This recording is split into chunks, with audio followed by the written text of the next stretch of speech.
un nouveau chapitre dans cette sermon sur la montagne. N'oubliez pas que le texte que nous sommes en train d'étudier est en réalité un sermon. Quelque chose que Jésus, il a dit juste comme ça. Nous avons le privilège, puisque c'est écrit, de le découper et de l'analyser et de voir le profondeur. Mais il faut comprendre aussi que si nous faisons cela, c'est parce que il y a beaucoup de temps qui a passé entre les mots que Jésus a prononcés et notre époque. Bien sûr, à l'époque, les gens ils comprenaient beaucoup plus parce qu'ils étaient dedans, il y avait un contexte, il y avait la mer de Galilée juste en bas, ils étaient sur ces collines, donc on peut imaginer tout cela. Ils ont aussi passé du temps avec Jésus. En fait, si nous passons tellement de temps à aller aux profondeurs, c'est justement pour rattraper ce que nous avons perdu en temps entre les moments où Jésus a prononcé ces mots.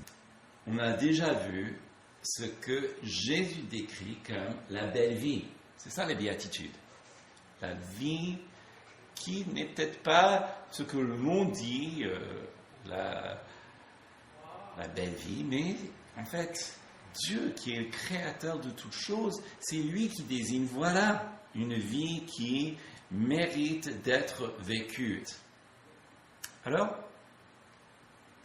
comme tout sermon et discours, il y a plusieurs parties. Et maintenant, on a déjà fait la transition avec ce que Mounir a enseigné la dernière fois, qui était lorsque le Seigneur a parlé du sel. Vous êtes le sel de la terre, vous êtes la lumière du monde. C'était la transition où maintenant on concentre plus sur qui nous devrions être. Et c'est important parce que les gens de l'époque, il faut dire que ces gens, ils avaient vraiment une bonne compréhension de l'Écriture.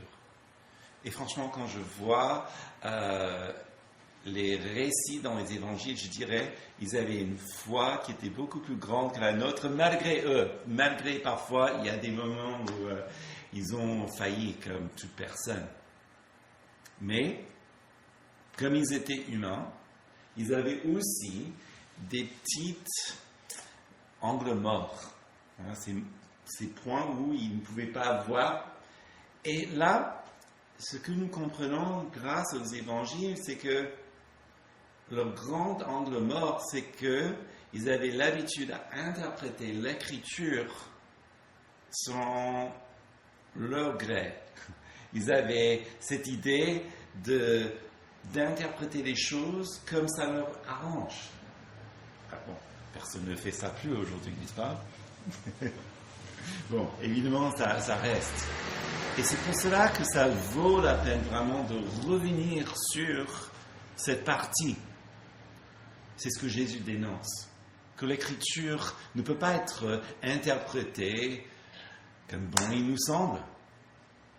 Mais ce qu'il réclame, c'est un changement de ce point cette perversion, cette chose en nous qui fait que nous voulons interpréter les choses à notre manière.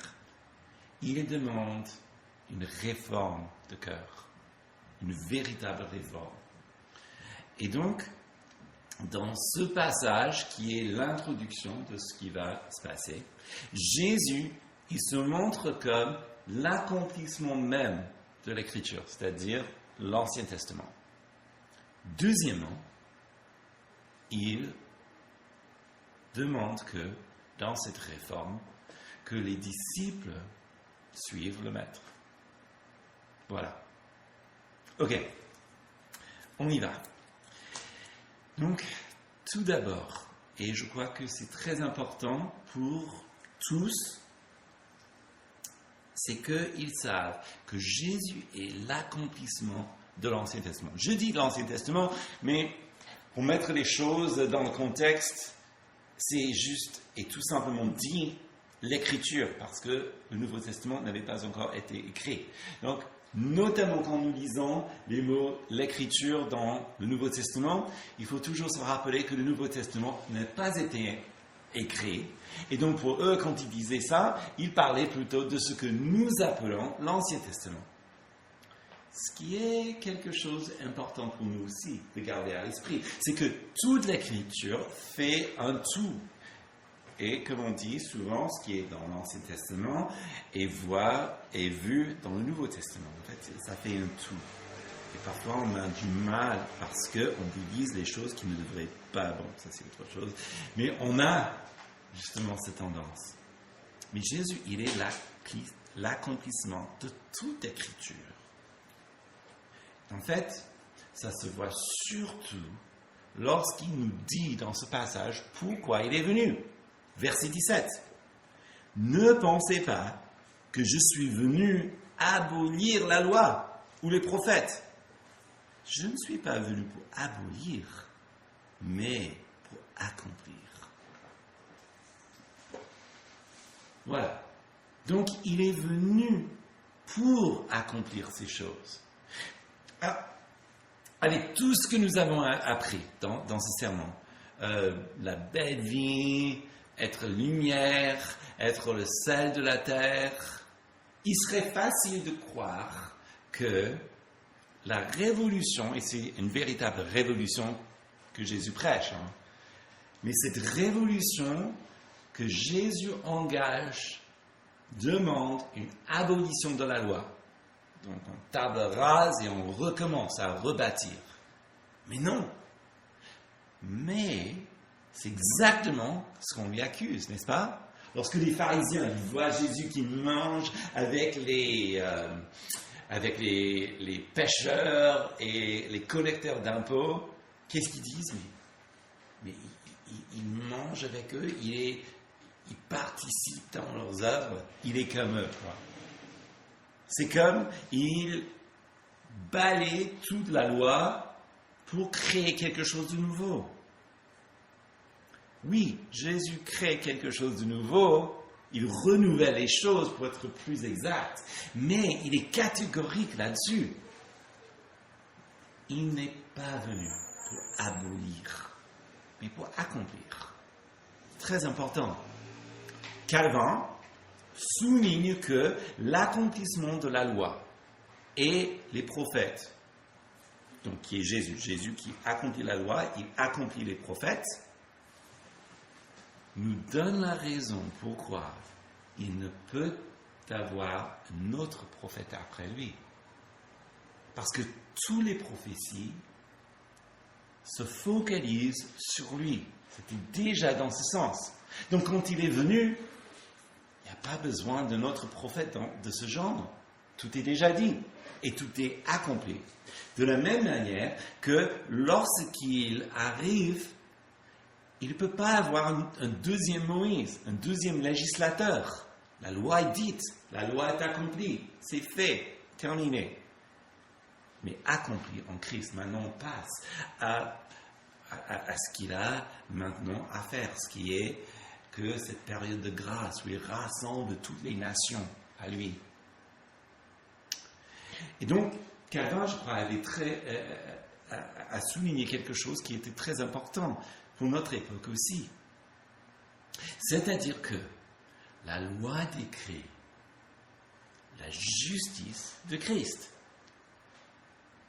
Tout ce qu'elle dit réellement, même dans ce qui est de la pureté cérémoniale, ça montre que Christ est parfaitement prêt à accomplir tout ce qui est dans les célébrations des cultes, tout ce qui est parfait dans la célébration des sacrifices.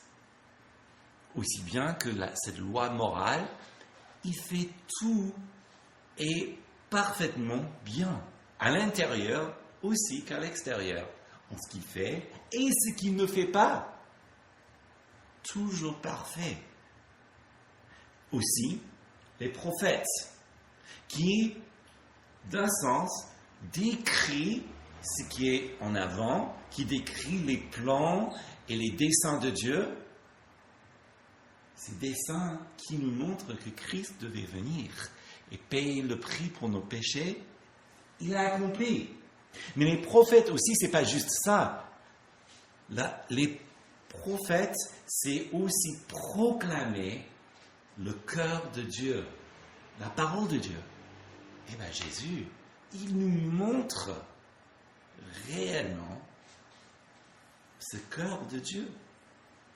En fait, ce que Jésus dit dans ce passage nous aide à écarter cette idée qu'on entend très souvent, trop souvent, cette idée qu'il y a un Dieu de l'Ancien Testament qui est méchant et qui est prêt à frapper, et puis un gentil Dieu du Nouveau Testament. Pourquoi ? Parce que ce que Jésus est en train de dire, c'est qu'il est le même Dieu. Si on veut voir le visage du Dieu de l'Ancien Testament, on n'a qu'à regarder à Jésus. Si on veut entendre ce que disent les prophètes et voir une image visuelle, on n'a que Jésus. Il est l'accomplissement de ces deux. Et en fait, la loi et les prophètes sont même écrits pour rendre témoignage de Jésus. Justement, sur la montagne de la transfiguration, ce moment dans les évangiles, c'est merveilleux, c'est un de mes passages préférés, lorsque il y a donc Jean, Jacques et Pierre, ils sont invités à monter sur la montagne. Déjà, quel privilège. Franchement, si Jésus te dit, viens, Linda, tu veux venir avec moi prier sur la montagne ? Tu ne vas pas trouver autre chose. Mais non, Jésus, je suis désolé, j'ai rendez-vous. Non, évidemment, tu seras là. Et puis, on monte, et puis, ils prient, et puis, ils sont trop fatigués, ils s'endorment, et puis, qu'est-ce qu'ils voient ? Moïse et Élie qui s'entretiennent avec Jésus. Pourquoi ? Parce que Jésus a accompli tout. Jésus qui est transformé dans sa gloire sur terre. Alors, ça c'est pourquoi lorsque Pierre, il dit la petite bêtise, si bien que nous soyons ici, Seigneur, bâtissons 3 tentes. Une pour toi, une pour Moïse et une pour Élie. Dieu le Père dit non. Et c'est mon fils, bien-aimé. J'ai mis toute mon affection et comptez-le. Il est l'accomplissement des prophètes et de la loi. En fait, une autre histoire qui est aussi sympa, c'est très important pour montrer cela, c'est en Matthieu 3, verset 15, lorsque Jésus devait être baptisé. Et regarde cette petite phrase qu'il dit, c'est très intéressant parce que Jean, c'est normal, Jean nous dit, mais non Seigneur, c'est plutôt toi qui devrais me baptiser et pas me baptiser et pas l'autre. Jésus donc il dit, laisse faire maintenant, car il est convenable que nous accomplissions ainsi toute justice.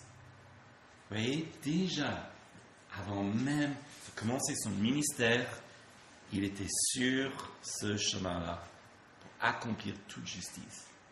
En fait, il est l'accomplissement de toute justice. Il est l'image de la justice divine. Encore, si on veut savoir à quoi ressemble la justice divine, on regarde à Jésus. Jésus est cette image-là. Alors, ça c'est pourquoi Jésus est venu. Mais il faut dire aussi que l'écriture, elle ne peut pas être brisée. Elle est contenue. Et ça, on a en verset 18.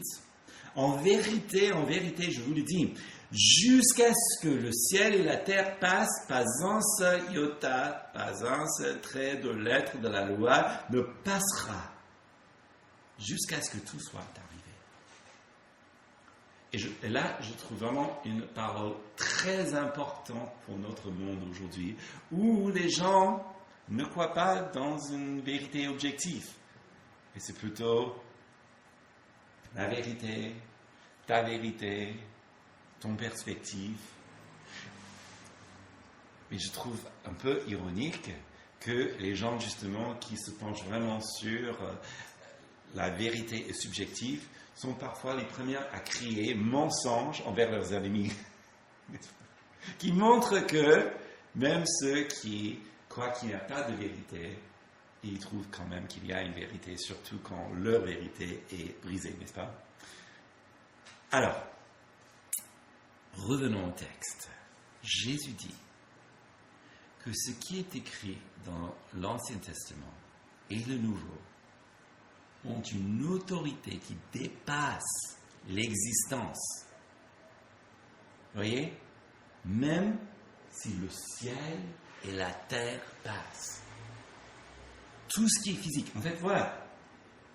La parole de Dieu, tout ce que Jésus dit, tout ce que cette loi de Moïse, toute cette parole prophétique, elle est plus vraie que ce sol, que tout ce que vous voyez autour. Parce que ça demeure vrai. Même après le jour qui arrive certainement où ce bâtiment sera trop vieux et on doit le remplacer. Alors, ça nous amène à quelque chose qui est très important pour nous, chrétiens, à comprendre. C'est la doctrine de l'inérabilité biblique. C'est-à-dire que la parole de Dieu est inhérente. Il n'y a pas d'erreur. Alors, en 18 il y avait un grand rassemblement des plus grands théologiens à Chicago. Notamment, il y avait John Stott, il y avait Billy Graham, et ils travaillaient sur un texte qui décrit cela. Et voilà la première déclaration. Je voulais partager avec vous parce qu'il dit beaucoup. Il dit Dieu, qui est lui-même la vérité,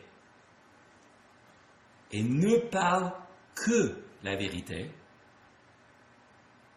a inspiré la Sainte Écriture afin de se révéler à l'humanité perdue par Jésus-Christ en tant que Créateur et Seigneur, Rédempteur et Juge. La Sainte Écriture est le témoignage de Dieu pour lui-même. Ce qu'ils sont en train de dire, c'est que Dieu, qui est avant toute chose, quand il parle, c'est vérité. Et pourquoi? Parce qu'il est la vérité. Avant lui, il n'y a rien. Donc il a cette objectivité que personne d'autre ne peut avoir. Il est avant toute chose. Quand il parle, il dit vrai. Parce qu'il est vrai. Donc, quand il inspire Moïse, quand il a inspiré les prophètes, par le Saint-Esprit, Dieu leur parle et utilise donc le personnage de Moïse pour écrire, ou le personnage d'Ésaïe. Donc c'est Ésaïe qui écrit dans ces mots, mais c'est Dieu qui lui inspire. Ce n'est pas une dictée, c'est une inspiration. C'est différent.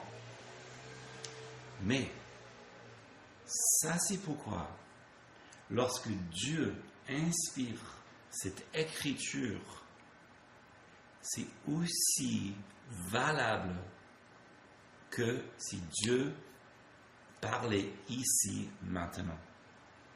Il a fait pour que ça soit enregistré pour toute l'humanité.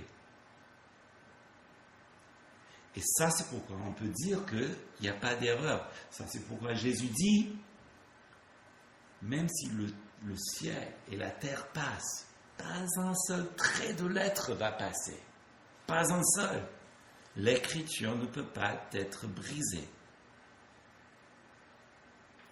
Donc, c'est Dieu qui assure le message dans sa transmission. C'est Dieu qui fait en sorte que, malgré Moïse, vous voyez, c'est pas que Moïse, il a peut-être mal entendu, c'est pour ça que j'insiste, c'est pas dicté, mais c'est Dieu qui assume cette responsabilité pour que Moïse dise vrai. et donc la transmission, mais aussi la préservation. Donc c'est Dieu qui assume cette responsabilité que, au travers de toute l'histoire humaine, que ce qui est dit reste toujours le même. Et il y a, donc ça c'est la raison théologique pourquoi on dit que la parole de Dieu est inhérente. Il y a des raisons scientifiques aussi, des choses, des découvertes, comme par exemple, on a trouvé un livre d'Ésaïe, un exemplaire exact qui datait 200 ans avant Jésus-Christ, qui est à l'identique de ce que nous avons dans la Bible. Cette façon d'écrire et de copier les écrits, il n'y a pas un pareil dans un autre document. Tout ça pour nous dire que la possibilité de falsification est nulle. Et Jésus l'assume et nous assure là-dessus. Le ciel et la terre peuvent passer, mais les paroles, non. Alors, il y a une petite anecdote qui est assez marrante, que raconte le peuple juif, justement vis-à-vis de leur loi. Et et on pense que peut-être Jésus faisait référence à cela. Parce que c'est un peu marrant. Donc je vais vous partager ça. Si tu peux avancer le slide. Ok. Vous voyez? Alors, ce qu'ils disent, c'est que il peut pas. La loi est tellement faite, tellement bien faite, qu'on ne peut même pas perdre un seul i, un seul yod. C'est ça, la lettre i, c'est ça, yod. Et la preuve dans la loi, c'est ça. C'est en Genèse 17, verset 15, lorsque Dieu a dit à Abraham, donc pour ta femme Sarai, donc il y a le yod, tu ne l'appellerais plus Sarai, mais son nom sera Sarah. Regardez, il manque un i. Le yod n'est plus. Mais la loi est faite des 5 premières lettres. N'est-ce pas? Donc Genèse, Exode, Lévitique, Nombre, Deutéronome. Ben, regardez, dans le 4e livre de Nombre 13, verset 16, qu'est-ce que nous lisons? Moïse donna le nom à Hoshéa, qui se nomme le nom de Josué. Et justement, qu'est-ce que nous voyons? C'est que Moïse, il nous aide à récupérer le i perdu en Séraï. Donc, l'anecdote, c'est que même dans la loi, on ne perd même pas un seul i, tellement elle est sûre. C'est mignon comme histoire. mais, quand même, c'est vrai. Jésus, donc, est l'accomplissement. C'est ça la meilleure réponse. Ça, c'est pourquoi on ne perd pas de i. C'est parce que Jésus est l'accomplissement. En fait, et c'est ça ce qui est important. S'il était possible de perdre un seul point dans tout cela, Jésus ne l'accomplit pas.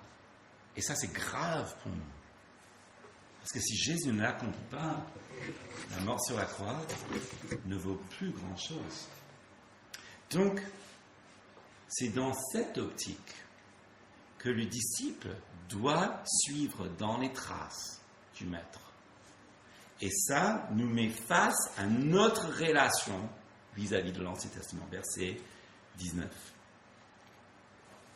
Celui qui violera l'un de ses plus petits commandements et qui enseignera aux hommes à faire de même sera appelé le plus petit dans le royaume des cieux. Mais celui qui les mettra en pratique et les enseignera, celui-là sera appelé grand dans le royaume des cieux. Jésus demande donc et voilà, on revient à ce mot que personne n'aime de nos jours. Jésus demande une obéissance, pas une adhérence. Vous voyez, on adhère à plein de choses, mais auxquelles on n'obéit pas. Jésus demande l'obéissance, pas l'adhérence. Et c'est ça ce qui est le plus difficile. Il veut que nous vivions sous l'autorité de l'Écriture, mais attention, il veut que nous vivions sous l'autorité de l'Écriture sans, et c'est ça où ça devient encore plus difficile, que nous vivions sous l'autorité de l'Écriture sans légalisme et sans libertinage. Ouais, libertinisme. Mais c'est dur ça, très dur. Parce que dès qu'on veut vivre la loi, on arrive toujours au légalisme. On veut mettre toujours des barrières, on va trop loin parce qu'on est pécheur. Ou bien, on commence à s'expliquer. Oh oui, ben, il ne voulait pas dire ça, mais en fait, c'est spiritualisé pour dire autre chose. Et puis, mais en fait, c'est l'esprit qui compte, c'est pas le corps. Donc le corps peut faire ce qu'il veut et pas l'esprit. Jésus demande une obéissance. Mais on peut se dire, ouais, ok, mais est-ce que ça veut dire que on ne doit pas manger du porc? Bon, il y a Pierre dans le livre des Actes qui explique tout cela, que Dieu a utilisé ça pour nous parler d'autre chose. C'était un symbole. Et là, on a dans le livre des Actes. Bon, peut-être si on mange moins du porc, on vivra plus longtemps. Ça, c'est peut-être sûr. Comme si on prend un sabbat chaque semaine, on va vivre mieux dans cette vie. Mais ça ne va pas forcément nous rendre plus spirituels, surtout si on utilise ce jour pour faire n'importe quoi. L'idée, c'est de se reposer en Christ. Et ça, c'est pourquoi il est très important que vous faites ce que vous êtes en train de faire. Vivre sa foi avec d'autres personnes.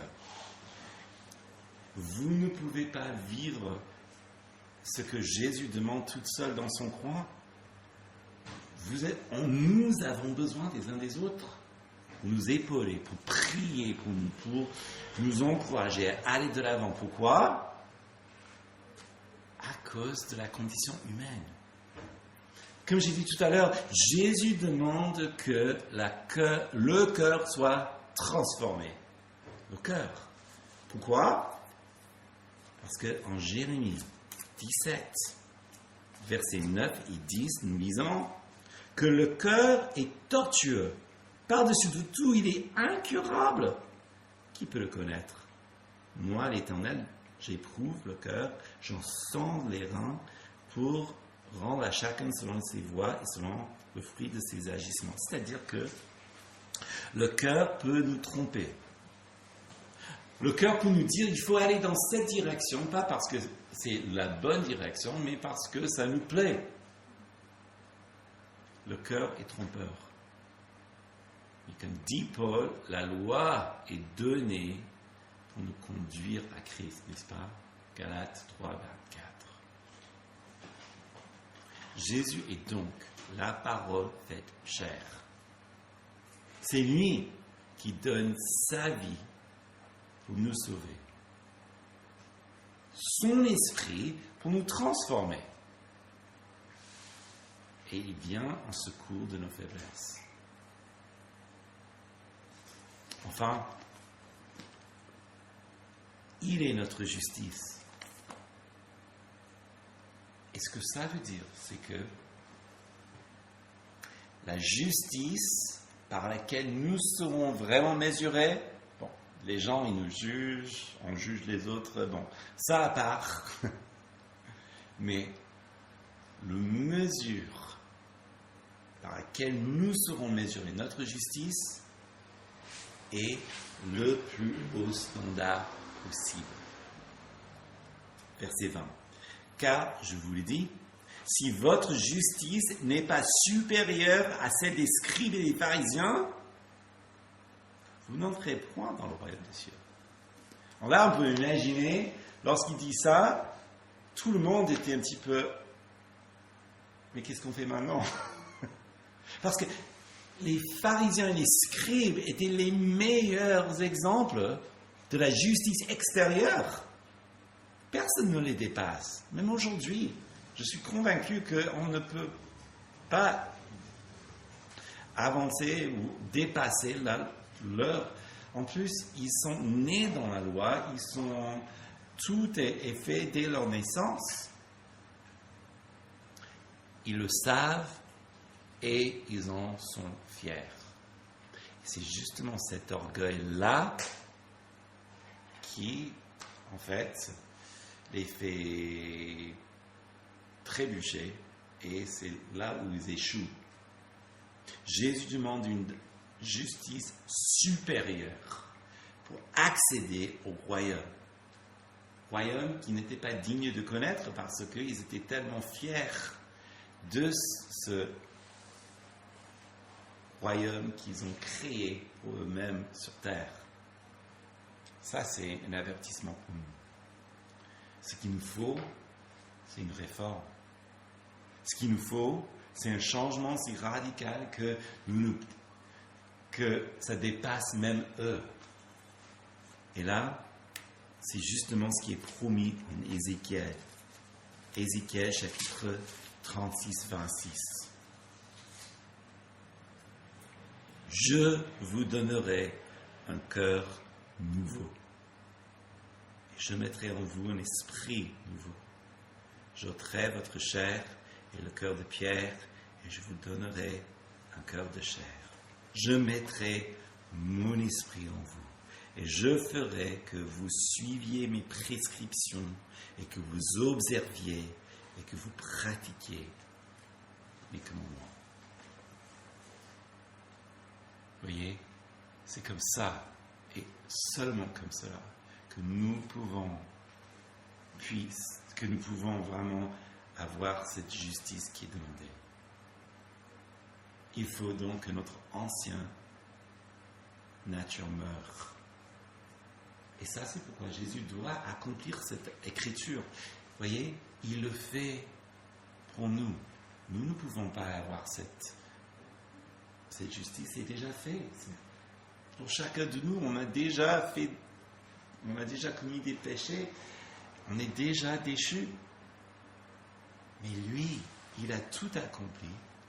Et dans cette générosité qu'il a, il nous donne sa justice.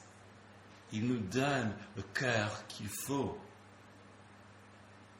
Christ est ainsi tout ce dont nous avons besoin. La lumière pour que nous devenions justice pour lui. La belle vie que Dieu veut pour nous. Cette réforme dont nous avons besoin. Donc, en conclusion, qu'est-ce qu'on a vu? C'est que cette parole de Dieu, cette parole, loi, prophète, c'est ce que nous avons lu dans un autre moment en Jean chapitre 1, verset 1. La parole de Dieu, c'est Jésus-Christ. C'est Jésus-Christ qui est la parole de Dieu fait chair.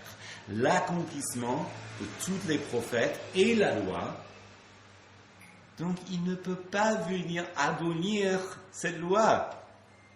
C'est abolir lui-même. Vous voyez? Non, il est venu pour accomplir. Et ensuite, comme il est l'accomplissement, c'est lui qui nous rachète.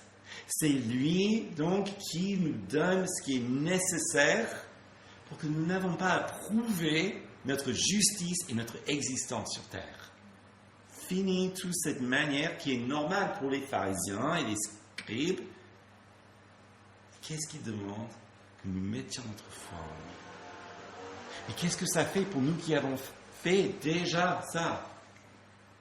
C'est que même dans les moments où vous luttez le plus et vous avez le plus de mal et vous n'arrivez pas, vous avez un sauveur qui vous accueille, qui ne vous rejette pas, qui ne vous repousse pas, parce que le travail est déjà fait. Qu'est-ce qu'il demande? Que vous reveniez à lui. Il vous remettrait sur les pieds. Il vous a déjà donné un cœur nouveau. Il a déjà payé le prix. Donc, la réforme est faite. Maintenant, il demande que nous vivions dedans.